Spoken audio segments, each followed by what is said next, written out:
नमस्कार, सप्तधारा न्यूजमध्ये आपले स्वागत आहे। आज गुरुवार दिनांक 15 फेब्रुवारी 2024 न्यूज बुलेटिनमध्ये जाणून घेऊया आजच्या ठळक घडामोडी। राष्ट्रवादी काँग्रेसच्या माध्यमातून सातारा आणि माढा लोकसभा मतदारसंघात निवडणूक लढवण्यासाठी उपमुख्यमंत्री नामदार अजितदादा पवार आग्रही। मुंबईत झालेल्या विशेष बैठकीत महत्त्वपूर्ण चर्चा। लोकसभेच्या आगामी निवडणुकीत सातारा आणि माढा या दोन्ही मतदारसंघाच्या जागा लढवण्यासाठी राष्ट्रवादी काँग्रेस पक्ष पूर्ण ताकदीनिशी उतरणार आहे। पक्षाचे राष्ट्रीय अध्यक्ष तथा राज्याचे उपमुख्यमंत्री नामदार अजितदादा पवार यांच्या अध्यक्षतेखाली गुरुवारी दुपारी 3 वाजता मुंबई येथील प्रदेश कार्यालयात झालेल्या विशेष बैठकीत लोकसभेच्या दोन्ही जागा लढवण्याबाबत महत्त्वपूर्ण चर्चा झाली। तसेच ही निवडणूक लढवण्याच्या अनुषंगाने सातारा येथे 3 मार्च रोजी पक्षाचा मेळावा आयोजित करण्याचा निर्णय यावेळी घेण्यात आला। सातारा जिल्ह्यातील आमदार, जिल्हाध्यक्ष व तालुकाध्यक्षांसह प्रमुख पदाधिकाऱ्यांची महत्त्वपूर्ण बैठक राष्ट्रवादी भवनामध्ये झाली। यावेळी विधान परिषदेचे माजी सभापती श्रीमंत रामराजे नाईक निंबाळकर, किसनवीर सातारा सहकारी साखर कारखान्याचे चेअरमन आमदार मकरंद पाटील, आमदार दीपक चव्हाण, सातारा जिल्हा मध्यवर्ती सहकारी बँकेचे चेअरमन नितीन काका लक्ष्मणराव पाटील, जिल्हाध्यक्ष श्रीमंत संजीवराजे नाईक निंबाळकर, जिल्हा कार्याध्यक्ष अमित कदम, सरचिटणीस श्रीनिवास शिंदे यांच्यासह प्रमुख पदाधिकारी यावेळी उपस्थित होते। नामदार अजितदादा पवार यांच्यासमोर सर्वांनी सातारा व माढा लोकसभा निवडणुकीत महायुतीच्या जागा वाटपात आपण आग्रही राहण्याची जोरदार मागणी केली। नामदार अजितदादा पवार यांनी आपण स्वतः सातारा लोकसभा मतदारसंघात आपल्या उमेदवार देऊन निवडणूक लढवण्यासाठी आग्रही आहोत। कोणत्याही परिस्थितीमध्ये आपण ही जागा मिळवण्याचा प्रयत्न करणार असल्याचे स्पष्ट शब्दात सांगितले। माढा लोकसभा मतदारसंघात श्रीमंत संजीवराजे नाईक निंबाळकर हे इच्छुक असून त्यासाठीही आग्रह धरला जाणार आहे। त्याबाबत विस्तृत चर्चा यावेळी करण्यात आली।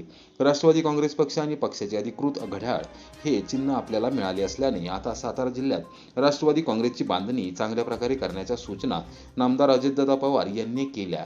3 मार्च रोजी सातारा येथे राष्ट्रवादी काँग्रेस पक्षाचा महामेळावा घेऊन लोकसभा निवडणूक लढवण्याचे रणशिंग फुंकण्याचा निर्धार यावेळी त्यांनी केला। सातारा जिल्ह्यात राष्ट्रवादी काँग्रेसने संघटन अधिक मजबूत व ताकदीने उभे करण्याची सूचना नामदार अजितदादा पवार यांनी पदाधिकाऱ्यांना केली। सातारा लोकसभा मतदारसंघातून जिल्हा बँकेचे चेअरमन नितीन काका पाटील व माढा लोकसभा मतदारसंघात श्रीमंत संजीवराजे नाईक निंबाळकर हे इच्छुक आहेत। त्यामुळे हे मतदारसंघ मिळवण्यासाठी ताकद लावण्याचा निर्धार करण्यात आला। यावेळी झालेल्या चर्चेत शशिकांत पिसाळ, बाळासाहेब सोळसकर, नितीन भरगुडे पाटील, उदय कबुले, प्रमोद शिंदे, मनोज पोळ, नंदकुमार मोरे, शिवाजीराव महाडिक, राजाभाऊ पाटील उंडाळकर, राजेश पाटील वाठारकर, सुरेंद्र गुदगे, नितीन भिलारे, प्रदीप विधाते, राजेंद्र राजपुरे, संजय गायकवाड, दत्तानाना ढमाळ, राजेंद्र तांबे, महादेव मस्कर, सुरेश साळुंखे, मनोज पवार, भाई डोंगरे यांच्यासह पदाधिकाऱ्यांनी भाग घेतला। कोरेगाव विधानसभा मतदारसंघाला बंपर लॉटरी। जिल्हा नियोजन समितीच्या सदस्यपदी 4 जणांची नियुक्ती। नामदार महेश शिंदे यांचे महत्त्व पुन्हा एकदा अधोरेखित। संपूर्ण महाराष्ट्रात विकासाभिमुख नेतृत्व म्हणून विशेष ओळख असलेल्या कृष्णा खोरे विकास महामंडळाचे उपाध्यक्ष नामदार महेश शिंदे यांचे राज्याच्या राजकारणामधील महत्त्व पुन्हा एकदा अधोरेखित झाले आहे। ग्रामीण भागाच्या सर्वांगीण विकासासाठी त्यांच्या माध्यमातून जिल्हा नियोजन समितीच्या सदस्यपदी 4 जणांची नियुक्ती करण्यात आली आहे। विधानसभा सदस्य असल्याने ते स्वतः देखील या समितीचे नामनिर्देशित सदस्य बनले आहेत। 2019 साली कोरेगाव विधानसभा मतदारसंघाची सूत्रे हाती घेतल्यानंतर नामदार महेश शिंदे यांनी सामन्यातील सामान्य जनतेच्या कामाला सुरुवात केली आहे। अहोरात्र परिश्रम घेऊन त्यांनी मतदारसंघात समाविष्ट असलेल्या कोरेगाव, सातारा आणि खटाव तालुक्यात प्रत्येक गाव आणि वाडी वस्तीवर कोट्यवधी रुपयांची विकासकामे मार्गी लावली आहेत। ठोस व दर्जेदार विकास कामे याबाबत मतदारसंघ संपूर्ण राज्यातच नव्हे तर देशात ओळखला जाऊ लागला आहे। ग्रामीण भागाचा विकास साधत असताना जिल्हा नियोजन समितीचे काम हे अत्यंत महत्त्वपूर्ण असल्याचे त्यांच्या निदर्शनास आले होते। त्यांनी राहुल प्रकाश बर्गे यांना समितीच्या सदस्यपदी काम करण्याची संधी दिली होती। राहुल बर्गे यांनी आपल्या पदाच्या माध्यमातून मतदारसंघातील खेडेपाड्यात विकास कामे मार्गी लावली आहेत। लोकसभा आणि विधानसभेची आगामी निवडणूक लक्षात घेऊन ग्रामीण भागाच्या सर्वांगीण विकासासाठी जिल्हा नियोजन समितीची व्याप्ती वाढवण्याचा महत्त्वपूर्ण निर्णय मुख्यमंत्री नामदार एकनाथ शिंदे, उपमुख्यमंत्री नामदार देवेंद्र फडणवीस व नामदार अजितदादा पवार यांच्यासह जिल्ह्याचे पालकमंत्री नामदार शंभूराज देसाई यांनी घेतला होता। कोरेगाव विधानसभा मतदारसंघात जिल्हा नियोजन समितीच्या माध्यमातून भरीव कामे व्हावीत त्यासाठी नामदार महेश शिंदे यांनी आपले सहकारी यांना समितीवर काम करण्याची संधी उपलब्ध करून दिली आहे। राज्य सरकारने गुरुवारी दुपारी 2 वाजता नियोजन विभागाच्या माध्यमातून शासन निर्णय प्रसिद्ध केला असून उपसचिव नि. भा. खेडकर यांच्या स्वाक्षरीने निघालेल्या या अध्यादेशामध्ये जिल्हा नियोजन समितीच्या नामनिर्देशित सदस्यपदी नामदार महेश शिंदे यांची नियुक्ती करण्यात आली आहे. जिल्हा नियोजनाचा अनुभव असलेले विशेष निमंत्रित सदस्य म्हणून राहुल प्रकाश बर्गे यांची फेरनियुक्ती करण्यात आली आहे.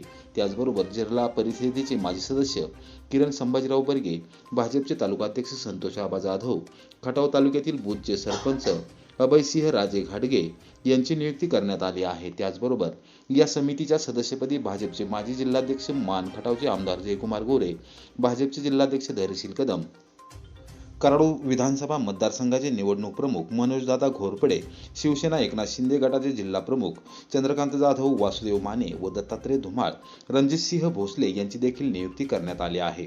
दरम्यान नामदार महेश शिंदे यांच्यासह राहुल प्रकाश बर्गे, किरण संभाजीराव बर्गे, संतोष आबा जाधव व अभयसिंह राजे घाटगे यांची नियुक्ती झाल्याबद्दल सर्वत्र अभिनंदन केले जात आहे. कोरेगाव पंचायत समितीमार्फत शुक्रवारी दिव्यांग व्यक्तींना सहाय्यभूत साधनांचे होणार वितरण. प्रशासक तथा गटविकास अधिकारी किशोर माने यांची माहिती.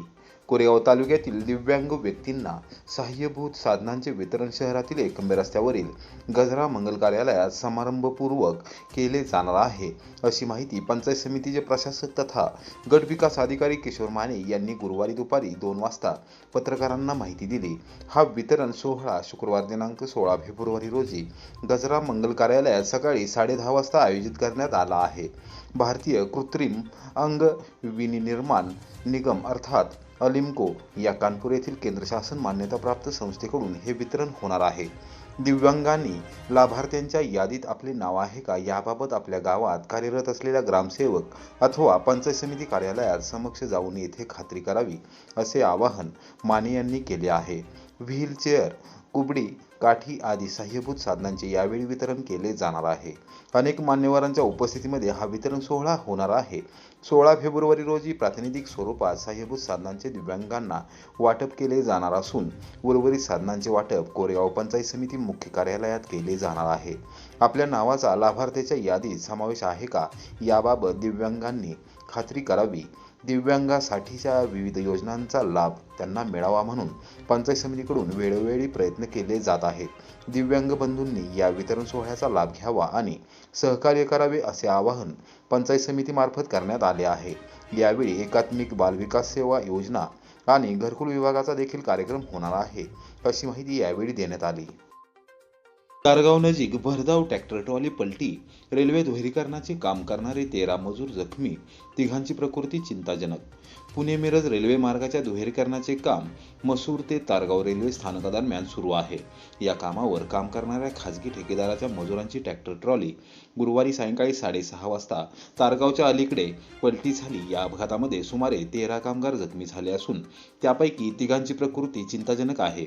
सर्वांना सातारच्या जिल्हा रुग्णालयात उपचारार्थ हलवण्यात आले आहे. या प्रकरणी रात्री उशिरापर्यंत अपघाताची नोंद रहमतपूर पोलीस ठाण्यात झाली नव्हती.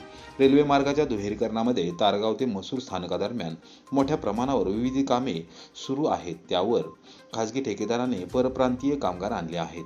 दिवसभराचे काम आटोपून तारगाव नजीक आपल्या राहण्याच्या ठिकाणाकडे सर्व मजूर ट्रॅक्टर ट्रॉलीमधून निघाले होते. या ट्रॉलीमध्ये खडी, पत्रा यासह लोखंडी साहित्य देखील होते. तारगावच्या अलीकडे मोठ्या उतारावर ट्रॅक्टर चालकाचा स्टेअरिंगवरील ताबा सुटला आणि भरधाव ट्रॅक्टर पलटी झाला. या अपघातामध्ये मजुरांच्या अंगावर खडी व लोखंडी साहित्य पडल्याने ते दबून गेले होते. अपघाताची माहिती स्थानिक कृषी सेवा केंद्र चालकाने तारगावसह पंचक्रोशीतील ग्रामस्थांना दिली. तातडीने ग्रामस्थ व युवकांनी अपघातस्थळी धाव घेतली व मदत कार्यास सुरुवात केली. शासकीय रुग्णवाहिका बोलावून घेऊन सर्व जखमींना तातडीने सातारा येथील क्रांतिसिंह नाना पाटील जिल्हा सर्वसाधारण रुग्णालयात उपचारार्थ हलवण्यात आले आहे. दरम्यान अपघाताची माहिती समजताच रेल्वेच्या दुहेरीकरणाशी संबंधित असलेले अधिकारी घटनास्थळी दाखल झाले. मात्र सर्व मजूर हे खासगी ठेकेदाराचे असून परप्रांतीय असल्याने त्यांची नावे समजू शकली नाहीत. या प्रकरणी रात्री उशिरापर्यंत रहमतपूर पोलीस ठाण्यात अपघाताची नोंद झाली नव्हती.